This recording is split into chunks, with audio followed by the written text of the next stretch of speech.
This is actually Morning Sunrise. But before I get on to the actual colors, what we've done is we've reconfigured our sets, our original 6-piece sets. We're trying to keep them in the exact same color configuration for collectors. But we've added iridescences, and they've always been available in their own set, but a lot of people unaware of them, didn't know what they were what they were made for, how to use them. We're adding 3 iridescences as mixers to each set. So I'm actually going to do a real quick review of the iridescent colors here. On white paper, they will show up literally clear, and when you turn the paper back and forth, you will see some shimmer to them. On black paper is probably the very best way to show their color. I'm trying to make sure we can get a close-up and also keep these cakes in here. So technical term they're called interference. I have a tendency to call them that all the time because I know what the actual manufacturer calls them. In our line, we've called them iridescent. We've also called them pearl.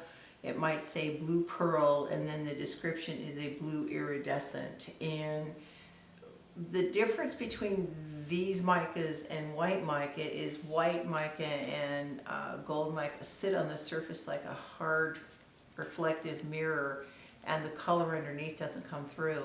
When you use transparent micas, and the iridescent micas allow about 90 to 95% light to bounce through them, it magnifies the color kind of like a Swarovski crystal, but on black paper they really pop. So this is that blue pearl, and this is the blue pearl. This is the green pearl, and this is the green pearl, if you get my point. This is the gold. Next to it is the violet, this little cake right here. This color is the iridescent red. We now have our red pearl. We now have another new one called orange pearl. It's a color that's been on the market, but not too many companies have ever brought it in. It's actually considered an interference copper. Okay, quite lovely and looks nice against that blue. And then our own custom blend. When you mix more than 1 or 2 or 3 or 4 of the colors, it just kind of happens. We've made our own blend. You get a color called oyster. Now, it looks sort of white, but believe me, if I painted white mica, and now I wish I had a white cake already wetted down, we do offer them. We will eventually, we release them in the line. We still have them in the round jars if that's something that you want. But white would not allow light to travel through. This is the perfect mixer for lightening a brown to make a skin tone. Because you take a tiny bit of brown and maybe a little bit of a blush pink, depending upon the shade you're looking for, mix it in this oyster. This is similar to almost like making your own bare minerals, but for painting, because this is a great base for it, and then you just kind of tint it as needed. So I wanted you to see these up front because you're going to see me mentioning these in each one of the sets. We've added 3 of these to each one of the 6-piece sets, and now they have become 9-piece sets. Okay, I'm going to slide this over, and we're going to pan out just a little bit. What I've got here next to me for mixing, and at this point I don't have to mix anything, but it's here in case if I want to mix some colors and maybe show you how to make a peach or something. I have a little piece of some freezer paper taped down with some painter's tape. I have a piece of mellow bean board here. You can get these at Home Depot, 4-foot by 8-foot sheets for about $9. One side is white and shiny. The other side is a brown board. Mine is so stained. I elected to cover this up with some butcher paper before I got started, and my apologies, it's already stained because I tried to do this video we're doing today. I tried to do a couple lives last weekend that didn't completely upload correctly, so this thing's got a little stain on it. But the reason why you use a melody board with watercolor paper is you can tape your piece down And the paper that you're working at will not buckle or fold up on you, so it's fabulous.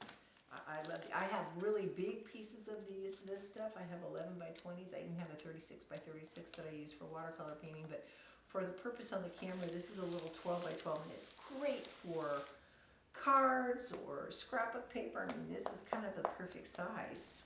One of those 8 by 4s would, I don't know how many that would make, what, 32 of these for 12 bucks. And Home Depot will pretty much cut them for free. All right, so the first set, it's called Morning Sunrise, okay? And what we're going to do is, as we lay these colors down, just a little bit, I want to be up, but I want you guys to still see these colors. Sorry, I'm going to move my camera over just a little bit. Yeah, that looks a little bit better. All right, so what we're first going to do when you open up your set, I recommend that you paint color swatches for that set. And we're going to look, and I've already got this in pencil, but I'm not sure if you guys can actually see it, so I'm going to rewrite this. We're going to look for the most yellow. We're going to look for the most orange. The color that has the most red. And I'm purposely putting the other color that would be the complement to that color in this set. Yellow complements violet. Orange, the complement to that is blue. And the complement to red is green. For those of you that are uncomfortable with the color wheel, your main colors are yellow, red, and blue. They're complements. That means the colors that are the most contrasting, they complement the best when they're painted near one another. They make each other pop off the page. So, and not all these sets are going to have what you might consider a traditional sunrise yellow or a traditional purple like a deep wisteria. So, but we're going to look for there was a reason why we're doing this, because we're going to look for the dominant color in these sets that we're pulling out. So I've already created grids for each one of my sets. This one, I've got regular cardstock just to do the color dots like I did here, okay? So I've got my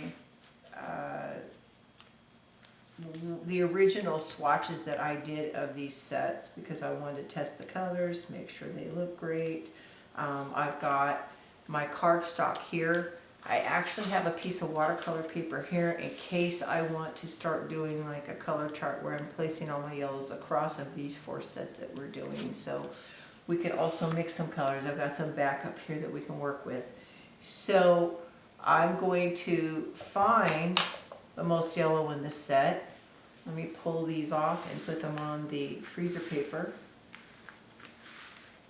Okay, and we can get a close-up on these colors, dry. You're going to watch me paint them again, but I want you to see what they look like dry. Okay, so this color is Sunburst, okay? And in this particular set, of course, it is the most yellow.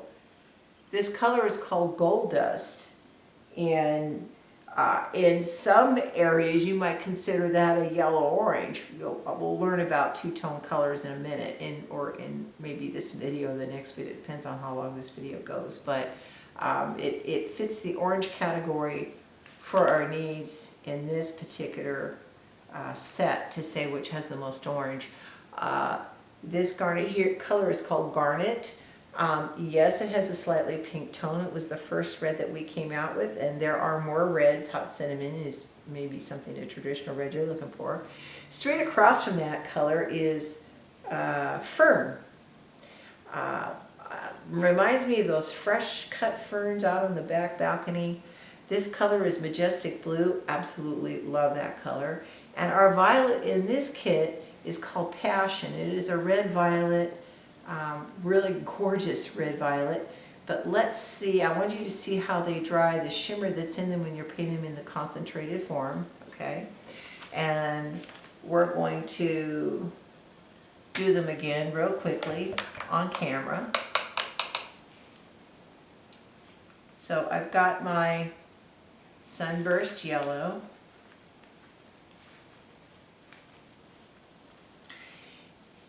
And as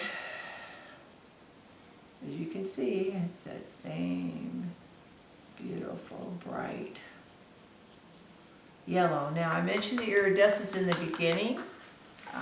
The iridescence in this particular set called Morning Sunrise is the gold, blue, and red.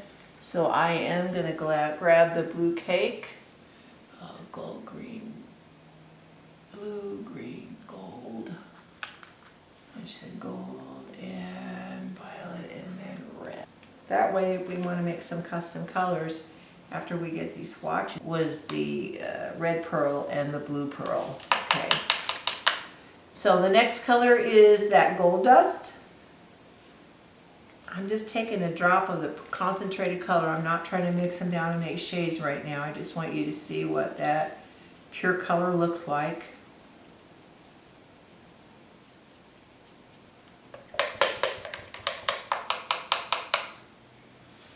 Next color is the Garnet.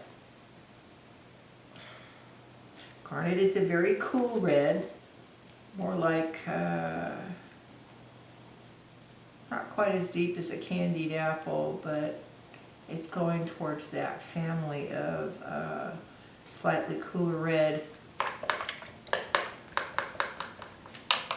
And right across from the Sunburst, I'm going to skip a swatch here, so maybe I can show some colors in between.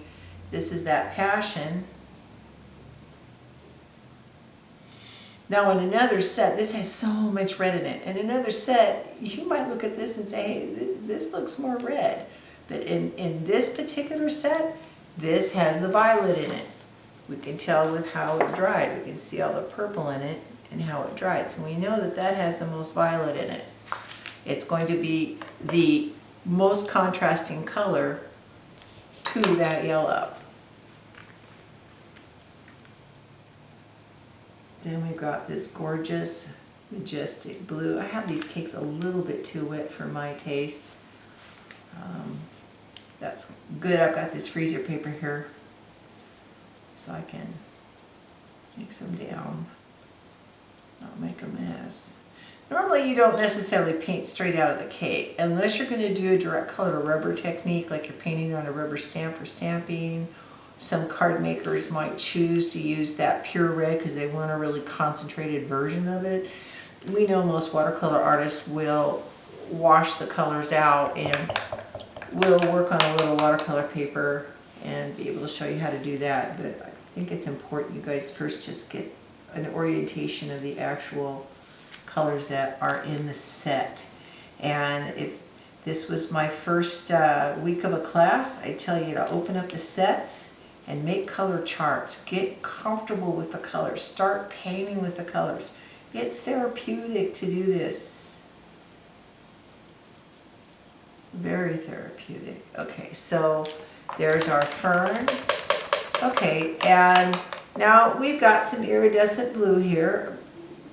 Let's go with the most obvious. I've got Majestic blue. Pull these back now.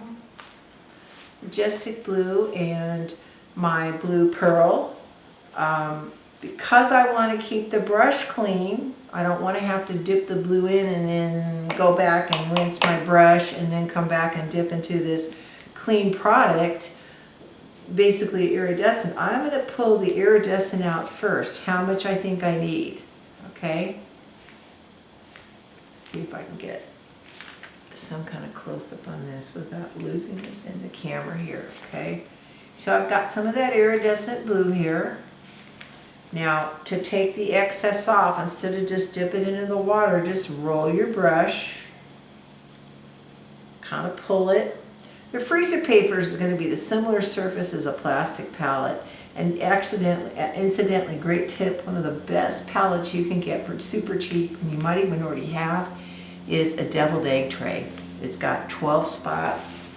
I have a really old one that's all stained up, but to give you an idea how well loved it is, it's got the 12 spots. You've got a center area for a water well. I think I ended up obtaining this was, I'm not sure if I used acrylic on or not. This is a really old thing, but we bought dozens of these when we were teaching classes, and they're fabulous. Anna Mason, and by the way, she's a wonderful watercolor artist. If you ever get a chance to go take her classes, $17.99 a month. Anna Mason, she's out of Australia. She uses a ceramic one. Okay, so I picked up just a drop of the Majestic Blue. Woohoo! Look what I just made.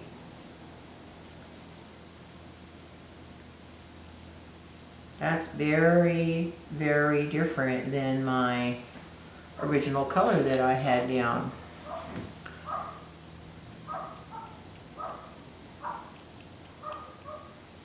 Now, when you thin colors down with water, eventually you will get these shades even with water.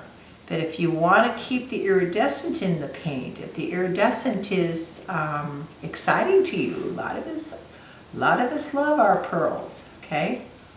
This is fabulous. If I had another piece of, I thought I had another piece of black paper, but I just, I think if I can get this up in the camera close, of course when they're completely dry, they're going to be a lot prettier, but you see that cast of the interference blue in there as I'm turning that? So that's a little bit of the blue pearl, and just one little drop of the Majestic Blue on there to make that color. Majestic Blue and the blue pearl mixed together. Okay, well, one color I can't seem to live without is peach.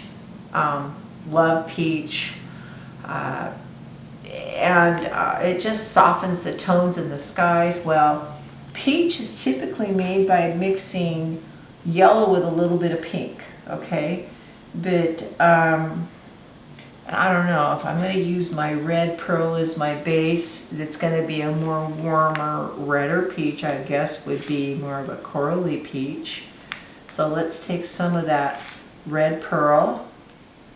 Now I've not actually tried. You're seeing a live experiment here. I'm just banking that the fact that the garnet is very pinky by adding just a tiny drop of that to my Sunburst. I'm going to be able to make a really pretty peach color here, but I want it light, so I'm using the interference red as a base so I can get a lighter value like I did the Majestic Blue. I'm going to add one little drop of the Sunburst. Actually, I think more than one little drop. I'm going to get my brush kind of generously with there. So first I've mixed a lighter value. Boy, that yellow is really strong. I mixed a lighter value. Still looks like the same shade, but it won't paint that way. Not with all that red pearl in it. And then let's try the one little drop of garnet, which is this color. Okay. Yeah. Just a drop.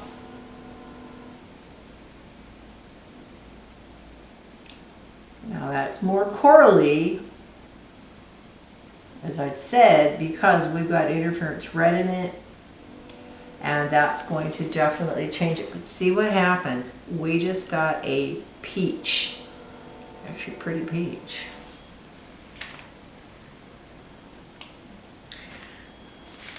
Let's see if we can move this over even more for you guys so we can get close up on both of these. Okay, now here's our peach. I don't know, it almost has an orange cast to it, so part of me actually wants it more pink, so I'm actually going to scoop some of it off. I'm still going to leave that there. I have no idea what's going to happen. I feel like I could add more red and maybe make it more pink. But do I add a drop of that to make it more pink? We know there's a lot of red in this. And we know there's a little violet in this. Call me crazy. And you may afterwards. But we're just going to put one little drop Ooh, completely different shade. That may not be the pinky peach I thought I wanted, but that is really pretty. So, still working on the cardstock, but the cardstock for just clean color swatches to tell you what the color concentrated colors is fine. You don't have to waste watercolor paper for this. And this is actually a smooth linen. Smooth linen paints, lets the color spread pretty easily, kind of like a watercolor paper, if you want to look for that. So I'm going to put the warmer peach here. And it is, remember I mixed it with that red pearl, so it's very, very transparent.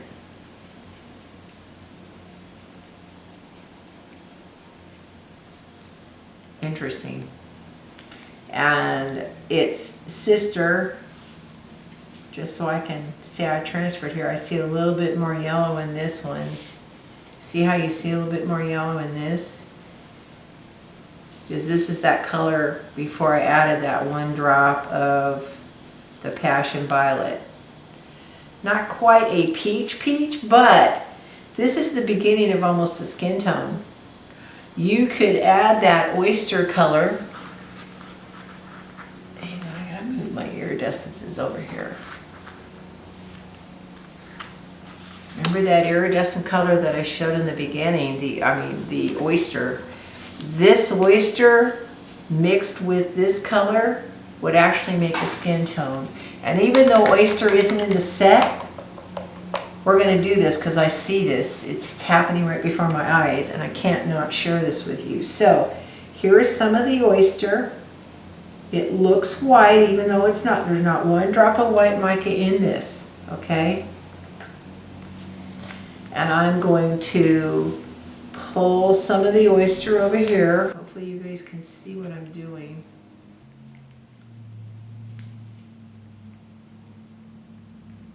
Mix in this oyster.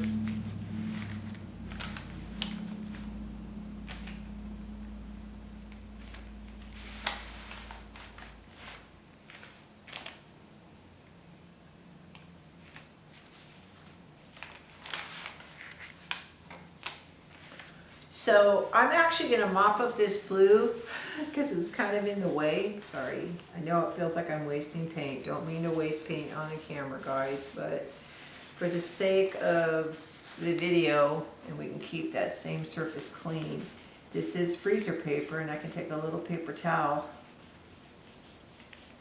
and mop up that blue. Maybe I can make something pretty with this paper towel afterwards. Okay, so why I thought the blue might be distracting even though it was really pretty next to it is I want you to see what just happened here. Able to make a skin tone. So we had started with the let's see if I can get these colors in the camera. We had started with Sunburst yellow, added one little, actually we had started with the red pearl, added a little generous amount of the Sunburst, added a little bit of some of this Garnet color, which is really the only red we've got in here that's even got an inkling of a pink in it, and it came out just a little bit yellow orange for me. So I pulled some of it off over to here. I'm for you guys that missed this part, and I added a drop of the violet to bring that color up. So now what I've done is we've taken some oyster and mixed it in here. By mixing the oyster in here,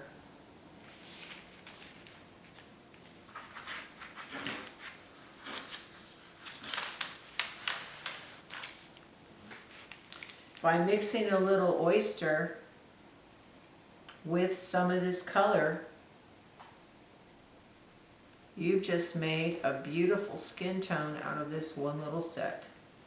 Okay, Iridescent Red is not a bad base for skin. As a matter of fact, I'm pretty sure they actually use, I keep calling them interference, I'm sorry, Red Pearl, Iridescent Pearl, I'm sure they use that actually in Bare Minerals. It's one of the colors they use in Bare Minerals to make the skin. So it's logical that the red pearl would work. And then of course it's softened by using this oyster.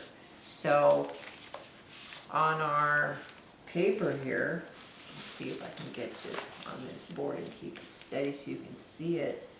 So now I'm able to, let's do this here, able to have a more transparent style skin tone. This is a good base. Now once you have these bases, oh my gosh, you can go more pink, more brown, more warm, more caramel, more cool, more rosy. Oops, what was that? I just rinsed my brush off and got something strange in the bristles. My apologies. There we go. So, scanning out here so we can see everything in one place.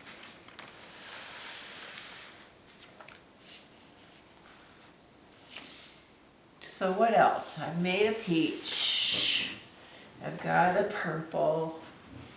What if I wanted to make an olive? I mean, it's not that much of a stretch because the fern is, it's not really olive. See how it's kind of almost an emeraldy kind of, it's got a little bit of an emerald tone to it. That's that mica that dries on the top.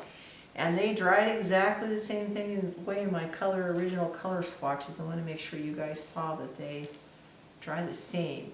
So if I want to make an olive, the quickest way to make an olive is to add a little red and green together, but just a drop of the red to the green to make an olive. Okay, so we're going to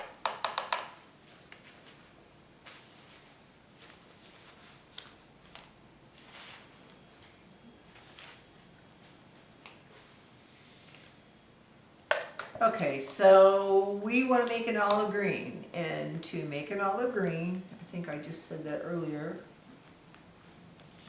our green is a little bit, almost has a Kelly to it because of how that mica is drying on the top.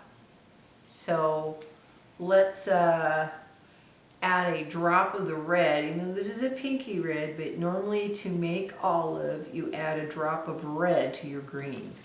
So may not be like our olive vine because we custom mix all kinds of other special micas in it, little bits of bronze and stuff to antique our olive vine, but in a pinch, you're painting something and you want a more earthy green, you can do that. So let's take our fern, and we're going to take even the gold dust would make it interesting. I'm going to try to do a mix of the fern with the red and the fern with the gold dust to let you see the difference. And then we're also going to yellow it up a little bit. So, yeah.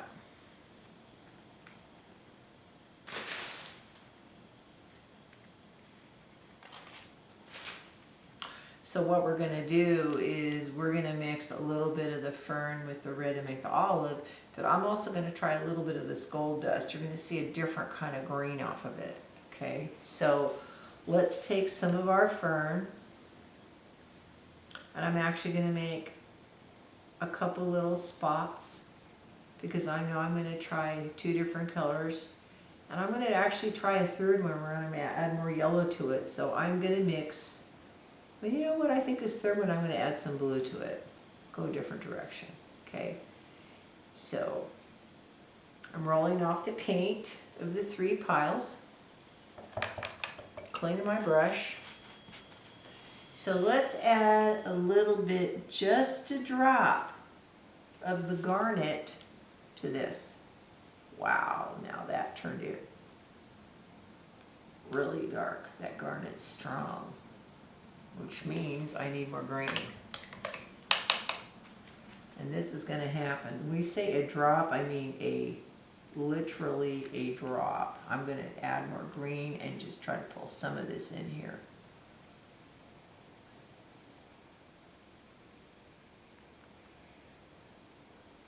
Olive also to me says it has a little bit more yellow to it. This red is giving me that earthy tone, but I want a tiny bit more yellow.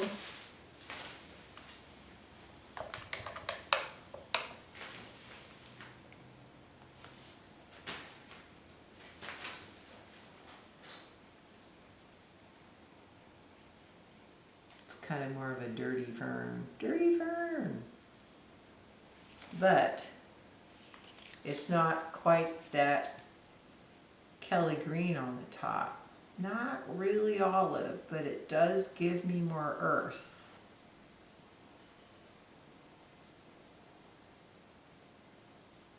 That garnet may be a little bit pink to give us truly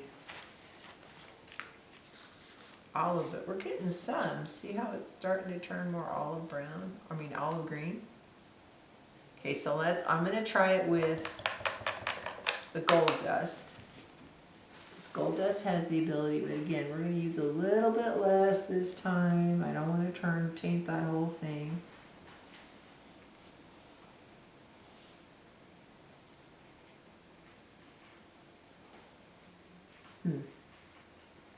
Because the gold dust is kind of got an orange to it. It's already got the yellow in it.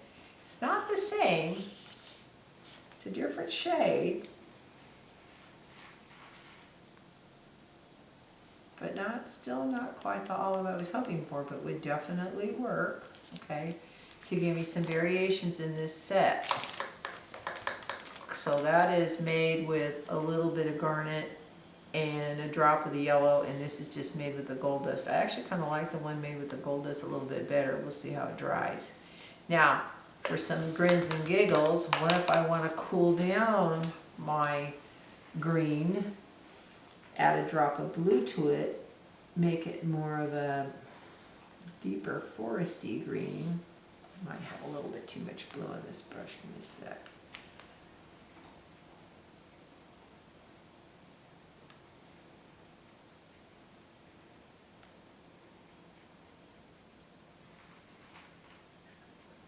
Now, one more drop of blue and I will have made teal, I'll be honest. I can already see a tealish color coming, but this blended with some of that fern painted on top is going to give you more of the deeper greens that you might need. So when you're painting, you're getting, you're getting a more earthy green, deeper green, has a blue, a little bit more of the yellow from adding that gold dust. This is almost an all, this thing still hasn't dried yet, okay? But what if I want a bright yellow green? Can I get that? Like not necessarily key lime, but hey, something brighter. I want something that looks like a brand new leaf. Greens are fun to mix. So I've got a little, I grabbed too much. Let me put some back in my pot here.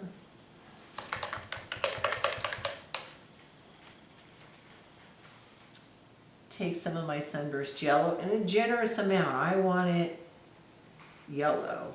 Ooh, I may not be getting key lime, but look what I just got, kids. That's a really pretty peridot. Wow, I want just a tiny bit more yellow, but I don't want to taint my pan, so I'm turning my brush, pull everything off.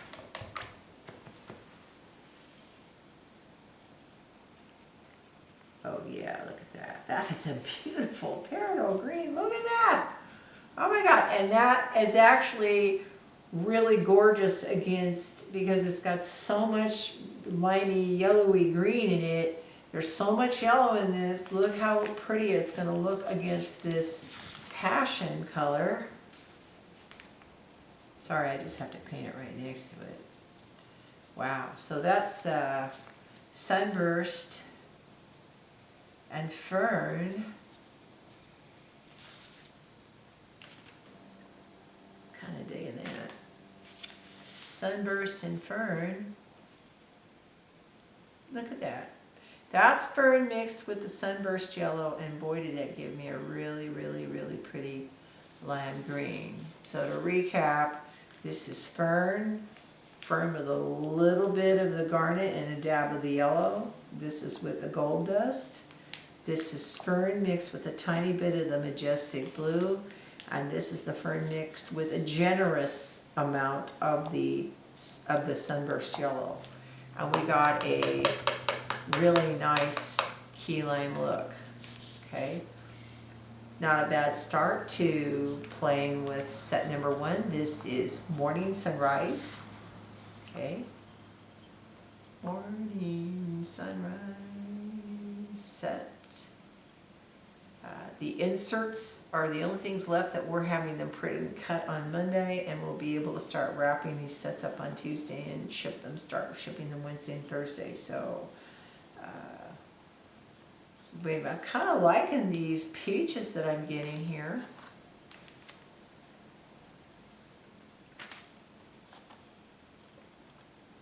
I'm liking those colors.